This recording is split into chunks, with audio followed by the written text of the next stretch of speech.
2018 is done. It's over. It's finished. Lynne Ramsay won. You can all go home now. You see, last year I decided to, on a whim, watch a movie that I'd only heard vague things about when it arrived on Netflix. Morgan and I watched it simultaneously so we could compare thoughts once it was all over. The name of that movie was We Need to Talk About Kevin. And I can safely say I have never been the same since. I have a fascination with movies that wound. Movies that not only stay with you, but leap out and practically assault you with visual and auditory stimuli and narrative that combines to form something that manages to actually harm you psychologically or emotionally. This is mainly because if something can do that, if something is capable of truly hitting you like that, then whoever created it was doing something very, very right, and very, very deliberate. We Need to Talk About Kevin isn't just one of those movies, it may be the standout among its peers. The film is slow, unsettling, disquieting, uncomfortable, disgusting, glossy, bold, and totally unafraid of what its audience thinks. It pulls no punches and makes you feel like total shit without any regard for you to get its points across. On one hand, that's admirable. I really love that. It means people are still taking risks. On the other, these movies hurt me. Like I can only take so much, damn. So color me unsurprised when Lynne Ramsay came along and did the exact same thing as We Need to Talk About Kevin with her latest film, You Were Never Really Here. I had been looking forward to this one ever since I found out it existed late last year, and the wait has been torture. I obviously think Ramsay is one of the best working talents today. I love Joaquin Phoenix in just about everything he's ever been in, and Johnny Greenwood of Radiohead did the music, which is a good reason to get excited about just anything he's involved with. So, now to talk about the film. Whew, boy. This is more difficult than it may sound because on paper the film isn't that complicated. In fact, I can describe the film pretty easily through a few influences. You take the polished yet still dingy neo-noir aesthetic and brutal tone of a film like Drive, and the narrative, characters, and plot of Taxi Driver, and then mix in some harrowing utilization of cinematography and music from a more classy modern horror movie, and you have this. While, yes, You Were Never Really Here was brutal, unrelenting, and yes, even at points horrifying, it isn't quite as rigorous of a test of your willpower as We Need to Talk About Kevin was. If that movie was illegal torture, then this is an interrogation by a captor who isn't afraid to beat information out of you. To put it more elegantly, as I tweeted the other day, You Were Never Really Here is like an hour-and-a-half long panic attack with a Johnny Greenwood score. So yeah, it's that. I hate saying that a film is just a pure experience, because it's vague and doesn't really mean anything, but that's all I have here for this movie. It reminds me a lot of the non-stop thrill of pure adrenaline and anxiety that was last year's Good Time. Neo-noir roots and anti-hero protagonists and all. To summarize it a bit more traditionally, it's the story of Joe, a gun for hire in New York who does some odd jobs for various people who are willing to pay him. When a job goes horribly, horribly wrong, he finds himself the target of a conspiracy, and his only way out is by killing everyone who stands in his way, and saving a young girl who was previously involved. What's impressive about all this is that the film is really minimal when it comes to exposition. It's very light on dialogue, but it does have it, and we get a sense of who our main character is before we throw him into the fray, which is quite effective considering what follows.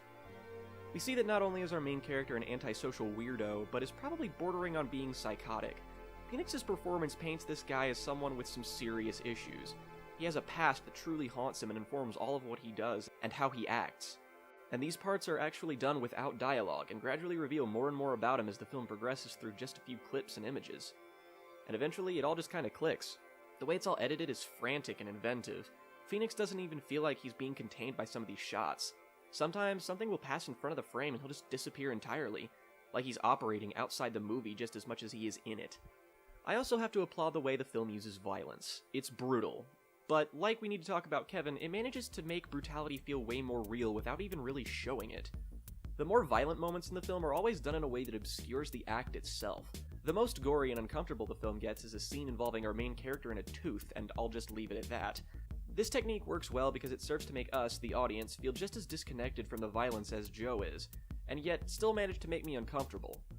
This, in part, is because of the aforementioned excellent Johnny Greenwood score, delivering my favorite work of his to date.